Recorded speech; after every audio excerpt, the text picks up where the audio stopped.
coming, John. Yeah, keep it coming. I'm not going to start till you come in. Come on.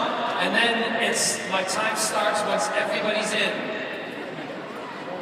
That means you get a fair amount, right? Come on, guys, get them in. Get them in, get them in, get them in, get them in.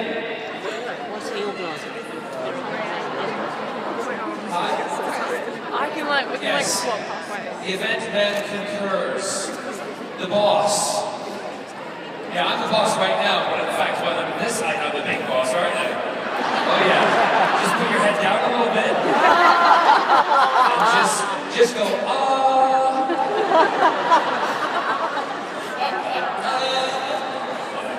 Come on, fill up the bleachers. I'm gonna make it faster. Here we go. First of all, thank you very much. My first time in Australia. It's incredible. Scott's hanging out right back here. He makes he's not come out just yet. I don't want to prematurely bring him out here because we're not used to doing things prematurely. Right on time. Oh, they're bringing them all down. Oh my God, it's like overflow. Keep coming in! You at the back, people, just keep walking. Don't be slow. Keep coming in. Holy manoli. Cannoli. Can you see? I would say sit down, but if you do, you won't be able to see anything. See, this means next year they need to get a bigger venue for it.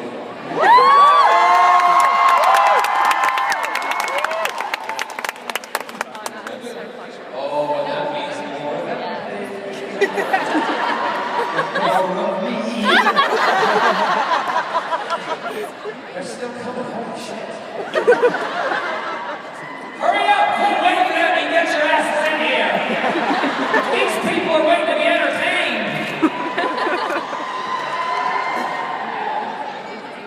You just want to look. I think you can look all you want, that's hey.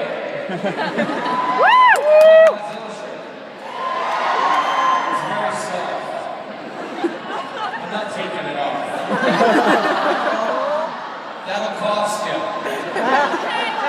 It's nice for 10 cents. I'm cheap. I'm kidding. All right, are we almost there? The gentleman holding his hands on his head. Are we? Is that it?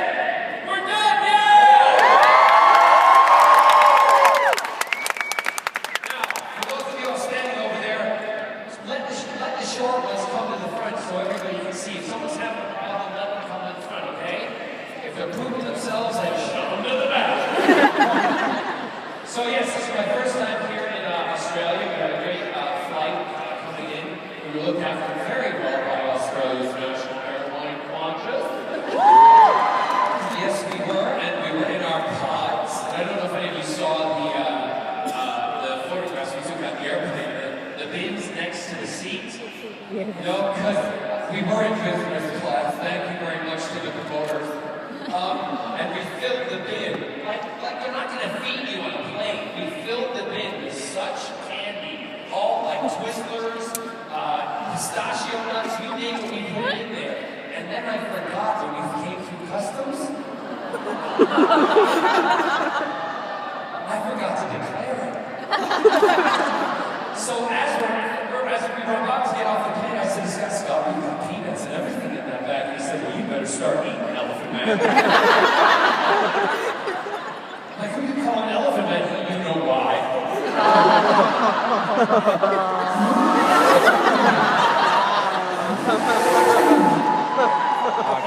Yeah, so we had a lovely flight, and the first day we did all the touristy things on the first day, and the second day I had all literally of fatigue, and I became evil. Evil man. I couldn't stop and talk to the whole day because I would talk to him. That's right, the dog. Yeah, he's not, he's doing that. So what we're going to do is I go right to questions, everybody, because I feed off of you, you feed off of me, we're all big one feeding off the family. So yes. If you could have your own reality, like, what sort of world would it be, like, rules? Well, you know, it's funny because those kind of questions, saying, I don't live my reality right now, I love it because I do what I want. I don't give a shit what people think. I just do it. So my kind of fantasy life show or fantasy alternate world, I actually live it because I'm at a point in my life where, in fact, someone said something to me the other day, and they said, oh no, I was doing an interview because I'm now an MBE.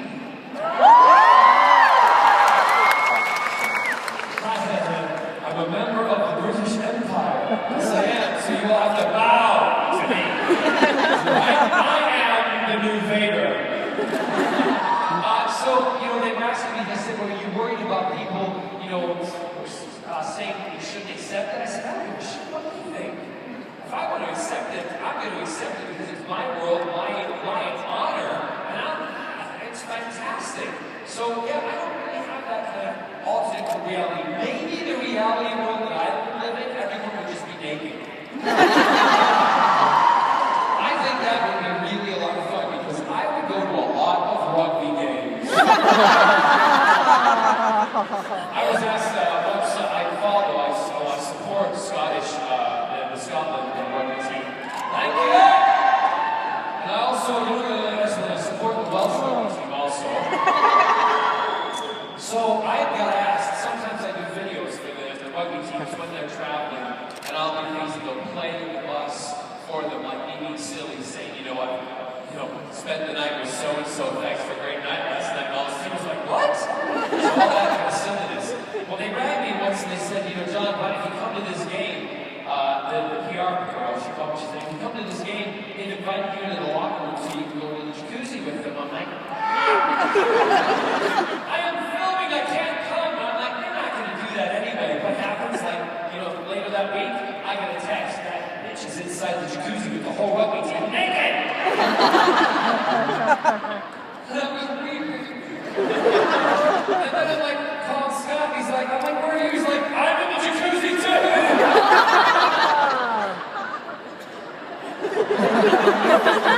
Actually, he went,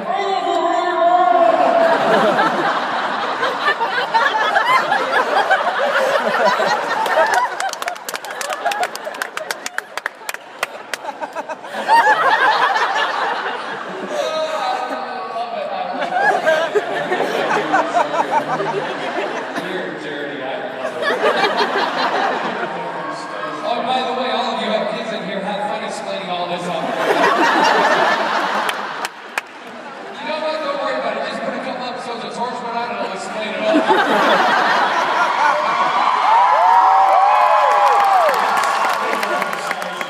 Yes. Hi. Speak up. In Lost Time Lords, in the commentary, Yes. you made comments about how you believe the best villains were the ones who truly believe that what they're doing is the right thing. Correct. How much do you think that applies to Malcolm Merlin? 100%, because that's one thing, playing a villain, I do see him as that he thinks what he's doing is right. I think he sees himself as a hero, who people don't understand. Because he looks at Oliver and he's like, wait a minute, why are they getting upset at me for what kill people when he's doing exactly the same thing? He's just wearing a green outfit, I've got a black outfit on.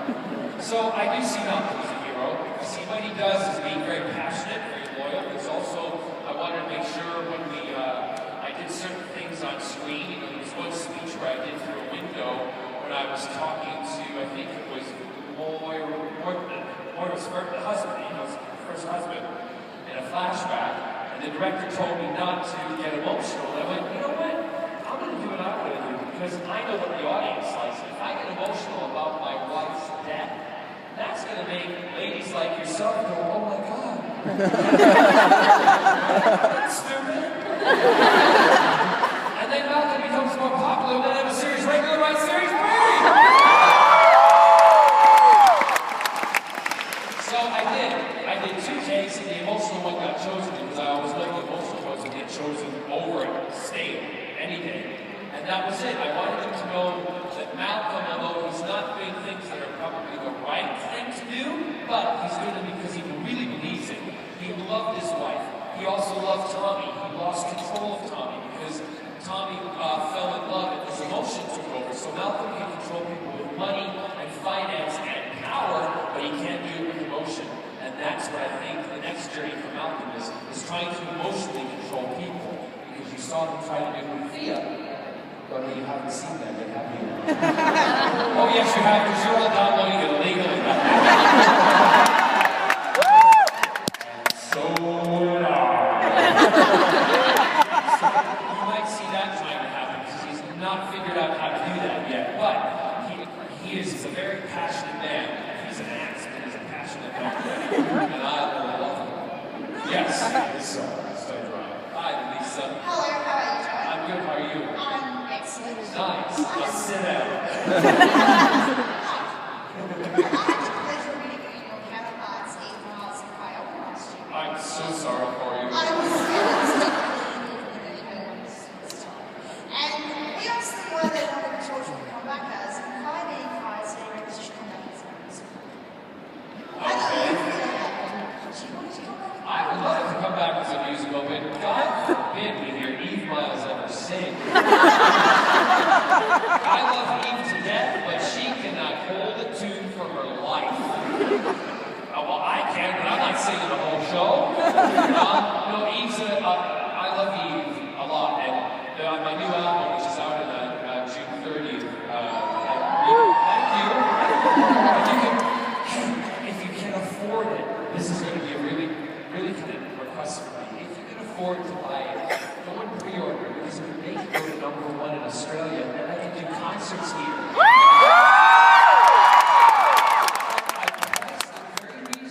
It's like $9.99. You get 2 tracks right up front. You do it on iTunes or through Amazon. And if you do it, I'll do. I might be able to do a concert because that means there will be a lot of people who like me.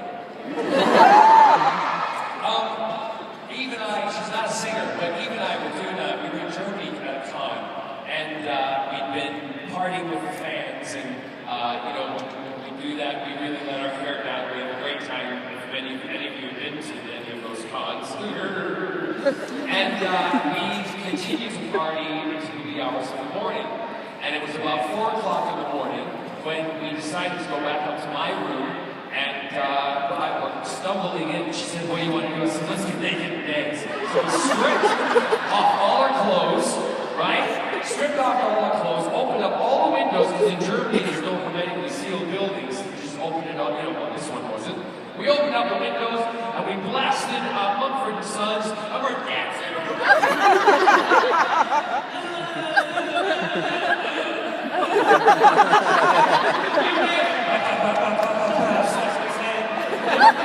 Dancing for 2 whole hours.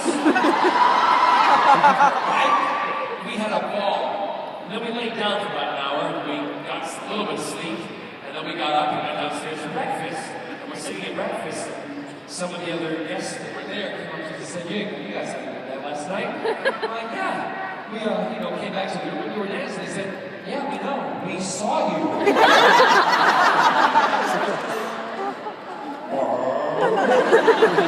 "You saw us?" He said, "Yeah. Think before you open the window, because the opposite side of the building is reflective glass." The whole hotel watched Eve and I.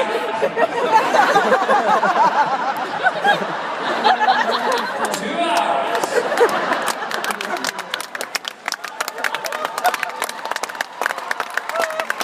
So, on this album, I've done a song in the style of Mumford & Sons. And I've dedicated the booklet. When you get the booklet, or you download it, it'll tell you that this is dedicated to our night of dancing naked in Germany in our hotel room. So that story. So I love her. Love her to death. She's awesome. Pity about her breath.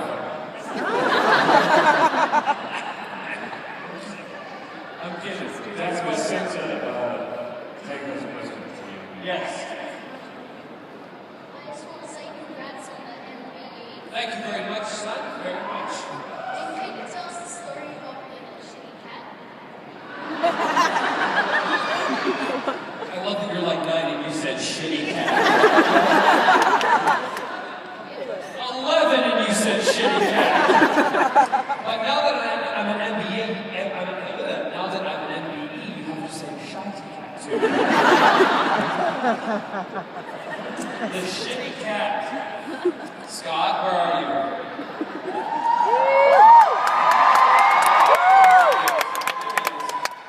What were you doing? We're gonna go get some lunch. No, I don't want anything.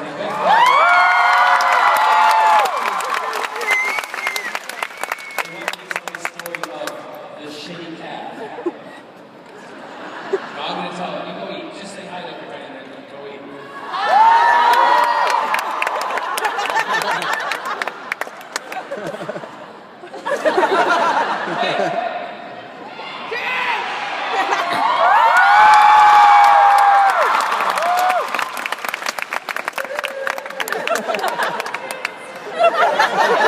They're going to hell.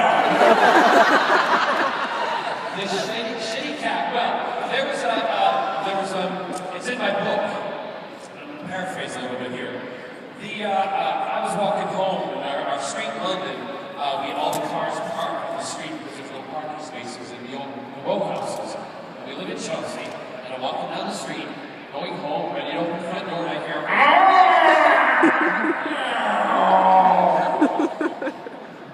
what's that? And I get down, and I look underneath the car, there's this cat. And it's got like one eye. The other one's like hollowed out. That's what it's taking a spoon and popped it out. Its leg is dragging like this. And it's lying there going, I think, oh my God, it's going to buy a car. I've got to save it. I've got to save this cat. So I go in the house and I open the cat boxes because we have a cat ourselves that had just passed away. I get the cat box, I come up, I get some, chicken or ham or something, rat poison, something. And I get the cat, and the cat's going, it gets into the box, and I'm like, great, I've got it. Okay, so I get in the house, what do? I've got to protect it from the dogs. We have 3 dogs at the time, a Jack Russell and 2 English Cocker Spaniels. They hate cats.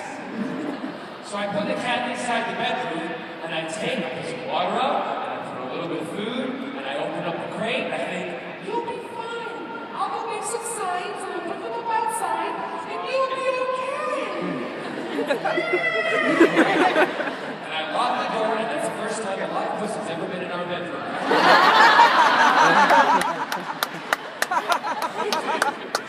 So, I lock the door, when I go out, and I start making signs, and I go out and start putting them up around the neighborhood.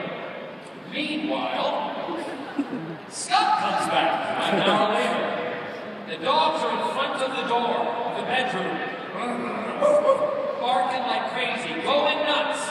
And all you can hear like a Tasmanian devil inside this bedroom going, this cat, I kid you not, was freaking out. He opened the door and he said it was like a tornado of shit everywhere.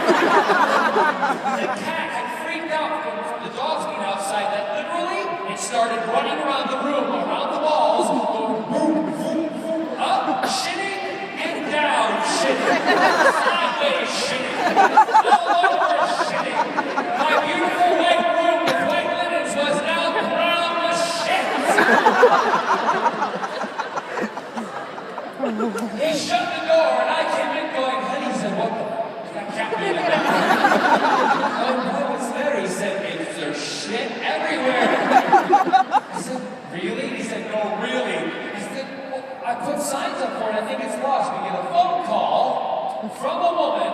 She says, hello. I said, hello, yes. Have you found a cat? Yes. I think it's been run. No, he's normally like that. I'm like, what? She said, you have our cat. Can we have him back? I'm like, yeah, you can come get him. And while you're at it, bring a bucket and a pail because you're cleaning the shit off my wall. No, it was horrific. But Scott will never let me live that down today. So the motto of the story is, if you're 2 gay men, do not put a pussy in your bedroom.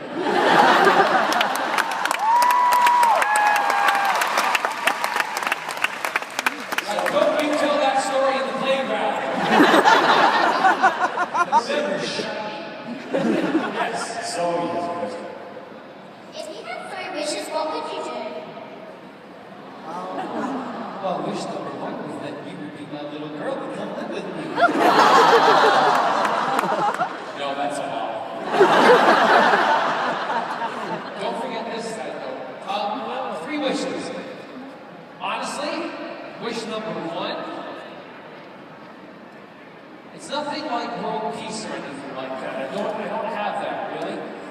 number one for me would be to meet my grandparents again that I write about in my book, for them to come back and see my success and see how they feel about it. Number two, my wish would be to go into the future. I really would. I'd like to go into the future and see what we're all doing, or how the world looks in about 200, 300 years.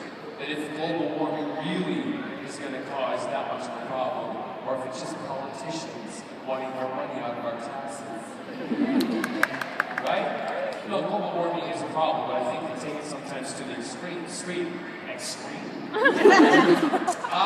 Number three wish, I would wish everybody in the world to have as much money as they need to live happily ever after. Really.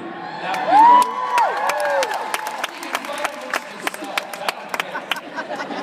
You would? You would, you'd fight. Would that be your wish to be happy? Good. Awesome. Thank you, sweetheart. Yes. Meg on the stage there. Hello. Don't forget moving to the back. Yeah? I just want to say, if you could choose the scariest monster in Dr. Workshops, what would it be?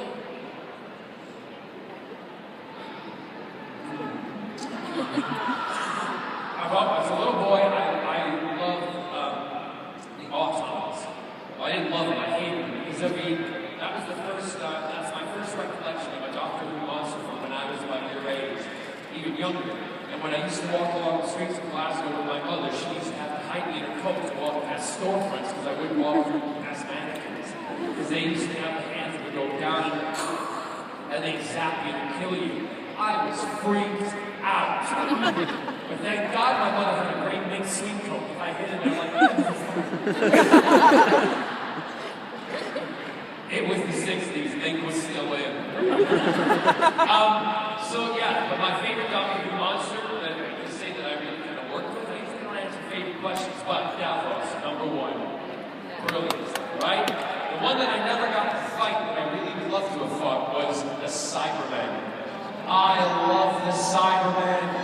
I actually said to Russell, please, can I be inside one of the Cybermen? He went, what? I went, no, not that.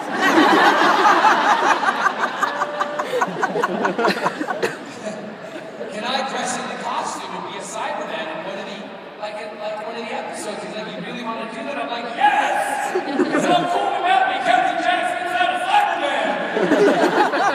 But he didn't let me do it. Maybe one day. But, so Cyberman and Davros, I've got, the Daleks. I have a Dalek in my front room, the hallway of my house in Wales. And when you come to Casa Barrowman, it's great at Halloween, because I turn out all the lights, and when the kids come up to the door and they ding dong, for trick or treat! Like, you're gonna shit yourself. Because I have a thing that I hit the door, and the door opens, and I flip the switch, and a spotlight goes on the Dalek, and it goes,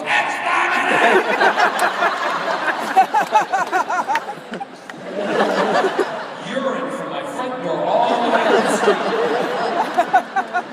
You have never seen Snow White pee herself so much. It's unbelievable. And then I can switch it for parties when people have a party. People walk in the house and it's on a sensor. And Nick, who does the voice of the Daleks, recorded all this stuff for me. And depending on what track I play, like you walk past in the house and you go, nice ass. Be careful, he's all hands. All that kind of stuff was awesome, so I love my Dalek. Yeah, and they didn't give it to me for free, I had to pay for the thing, and it cost as much as a car, believe me. Scouts has a question. With you and Scott, who's on the celebrity free pass list? What? The celebrity free pass list, if you were to sleep with Jude Law, would you get away with it? Like, who's on the free pass list?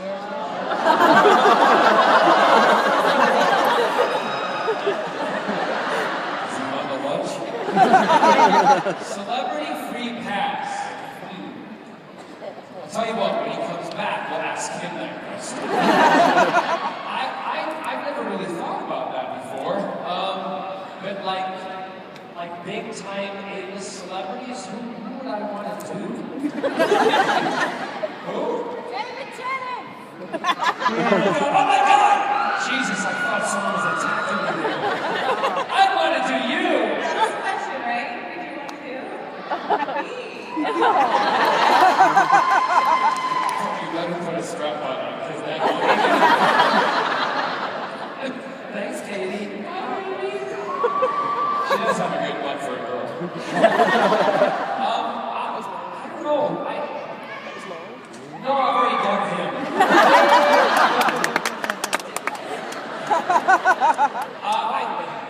Well, if you're talking current movies, I have to say, what's his name? Who plays Captain America?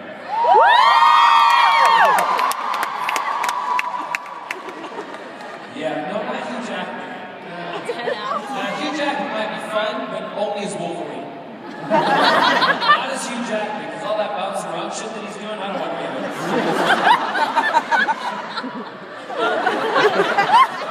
Just bounce now. That's all your faces, guys. Make this question. What? Are you cutting me off? I wasn't finished yet. Oh, you might want to finish. Why? No, go, finish your answer, sorry. No, it's okay, go on. I'm not reading my life. Do me a favor, I'll make the decisions. You just hold the microphone. Ready, go. I was just wondering, I love the rendition of I know him so well, music with Daniel Boy. Thank you. And my question is, if there was any role in music theatre, gender non-specific, that, say it was a female role, where you would just go, oh, I love that role, it's just awesome. Norma Desmond. Norma Desmond? Yes. Because I was in awe every night of watching whoever I was playing opposite, whether it was Betty Buckley or Elaine Page, when they would come down that staircase, they would sing that song. I literally would sit as a fan and just watch, and they would sing, and I'd be overwhelmed. I think it's one of the great female roles in musical theater. I've done the show in the West End, I've done it on Broadway. I love doing it. So yeah, I think if it's a female role, Norma Desmond. But one role I'd like to bring back would be doing Taj. I love to do the Taj role. Not because I get to walk around and dress in high heels, which is fun anyway, but I would love to do because I love what the story is. I love what it stands for, and it's a timeless story. It's relevant now as it was then. Thank you. Yes. Louisa. Hi, John. Lisa. Would you be able to sing anything for us? What? Would you be able to sing something for us? And if possible, would it be Weekend in New England? No. No. The only thing is when I sing, when I do this, my voice is really tired from talking to everybody, so it's never the best vocally. But I'm always not sure what to sing. Because something else, if it's that what? No, the doctor and I are screwed up on Friday, I'm telling you. I sang the wrong words. Can we, the what? Springtime for Hipper. Yeah. You raise me up. No, that's a downer. You want something happy.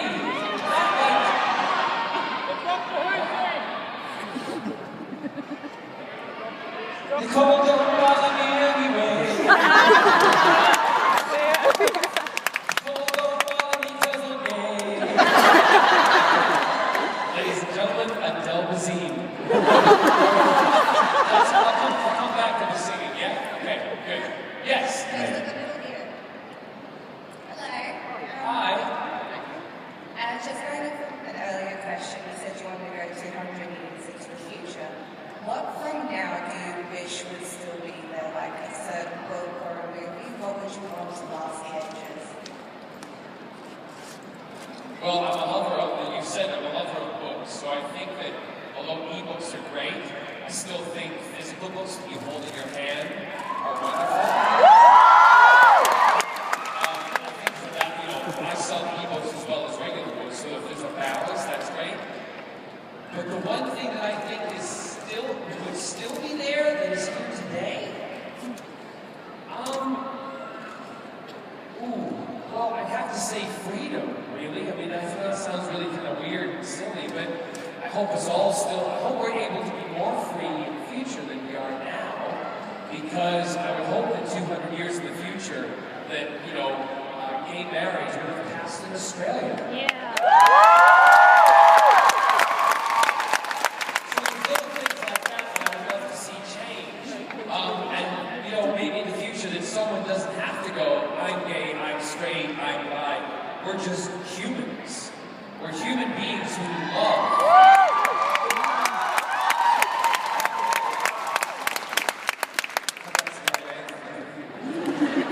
If it's not, I'm going to hit you. Kirsten here has a little thing she wants to show you. Oh, I know, Kirsten, you got my name tattooed. Can I show you? Sorry? Can I come and show you? You sure can. Kirsten got her name, My name. got John's name tattooed on her arm. What? Is it all done now? Ooh, that's weird. Why didn't you have it wrapped up? I'm trying to show them. You put that online too, didn't you? Yeah, I saw it. Yeah, I signed it, and then she had a tattoo on it. But what I always have to say, that's the cleanest place I've had somebody have a signature. I've done it across boobs and bums, you name it, I've done it. A guy asked me to do it on him, but my name is too long.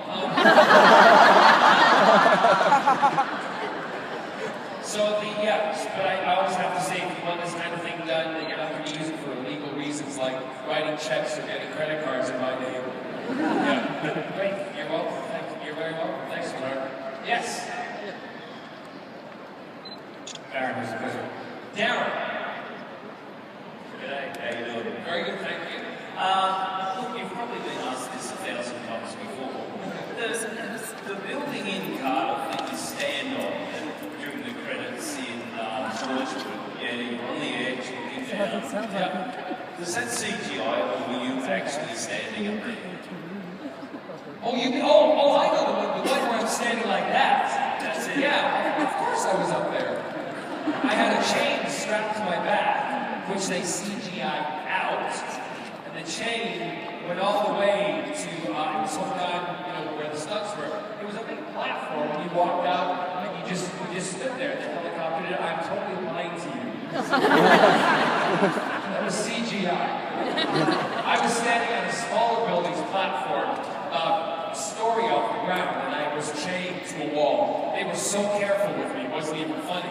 I was allowed to do fight sequences, and I did my own driving sequences, but I wasn't allowed to do any of the falling, like when, I fell off the building, Captain John shoved me off, and I fell, and I landed on my back and snapped over the bench.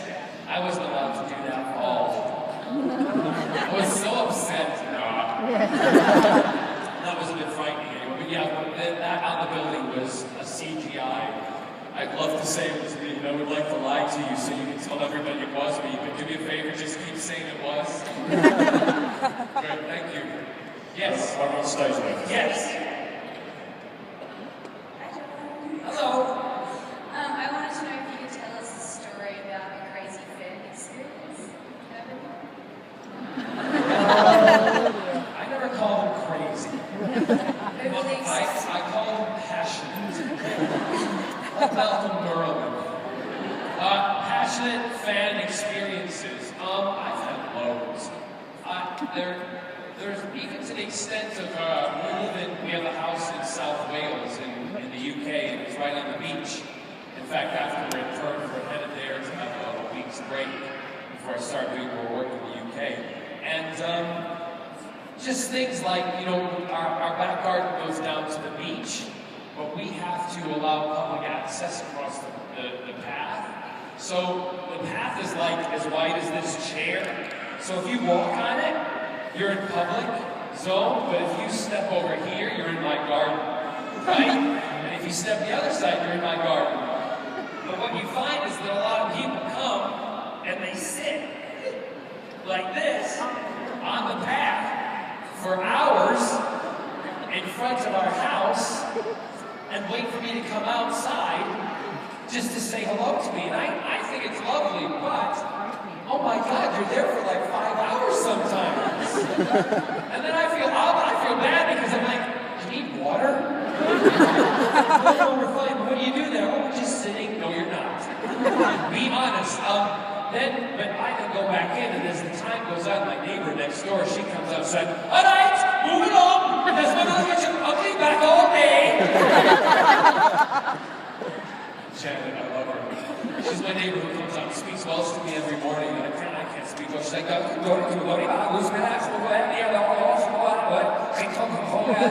yes, I go, yeah, great, Janet, nice. No clue what you just said to me. Anyway, so yeah, but there's other fan experiences I've had.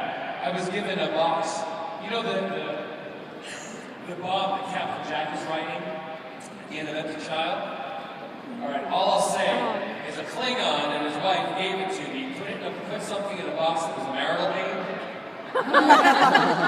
superimposed it onto the bomb, and I was writing that, and they gave it to me, and I'm like, gee, thank you! That's so nice of you Klingons to give that to me. Took it home and I said to Scott, look what I was given. He said, by whom? I said, 2 Klingons. He said, get it out of the house, they're filthy. I appreciate all the gifts, but what I'd rather you do is donate the money, whether, you know, oh my God, we have so many Tim Tams to take home, it's not even I have got boxes and boxes of Tim Tams. The maid this morning came into them. This is really terrible, but I have to do the accent, so bear with me. I walk into the hotel after having breakfast, and she walked past me, she went, hello, Mr. Barrowman. And I went, hello. She went, you like it?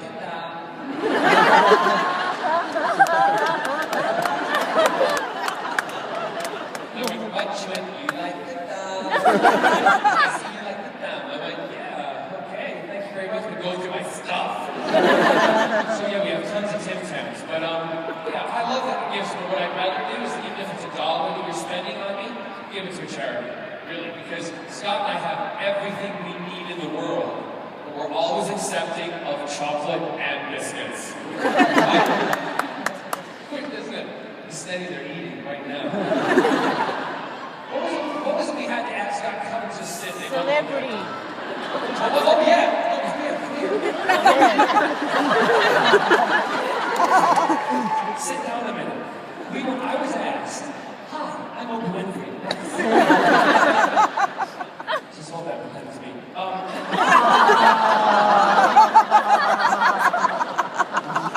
Can you all see? Yes. There you go. I was asked, what would be the free card? Is that what you called it? The free pass. The free, well, don't say that, those kids are killing me. Mind you, I've just bounced around like a vibrating dummy. There's a question, if we had a free pass for a celebrity to do it with, who would your free pass be for you? And who would it be for me? Well, hold that up to your phone. Well, you don't even know his name. What does he look like?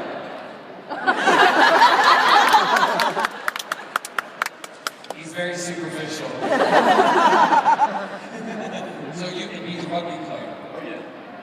Whom you don't know his name. Sometimes that's good, though. He's a rugby. Then you don't have to go to breakfast. My free pass, I've already said, would be Chris Evans from who plays Captain America. Yeah? Did you watch?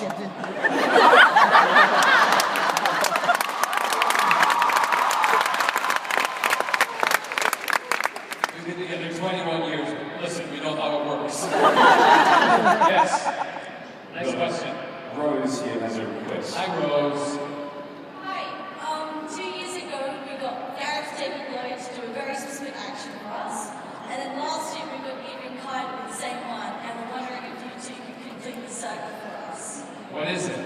They jumped up, shook the fist, and they yelled out your last name. I can't really do it to myself. We've had that for the last 2 years. It's a thing. Barrowman!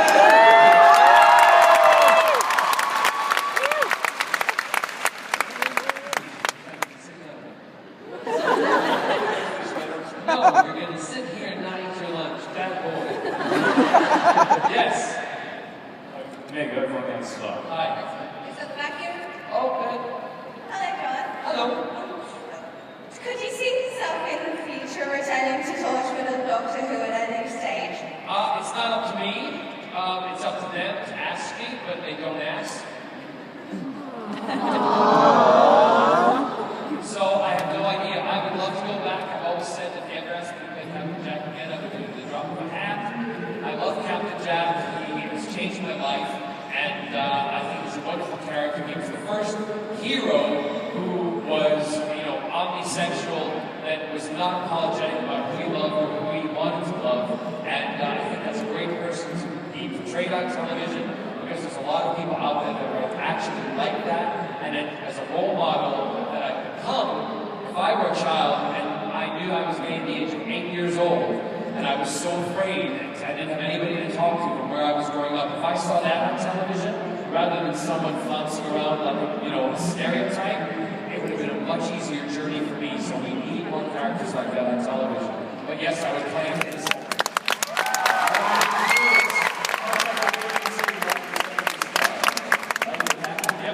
Unfortunately, we run out of time, John. Is this an hour? How long is it? It was as long as we advertised. Unfortunately, we have to bring it to a close. Sorry. I love everyone in the room to show their love for them. Hold on a second. Right. I just want to say thank you very much to all of you, because Scott and I, you guys have given us the life that we have always dreamed of, and that's why I come in early to these things. I like to ask for more time. I like to give things back to you. I know you pay a lot of money to come here. That's why I'm accessible. That's why I'll do what you want me to do with photo ops and signing. You've changed my life. You've changed our life. We really appreciate it, and I will always come back and celebrate all that stuff with you. So thank you very, very much.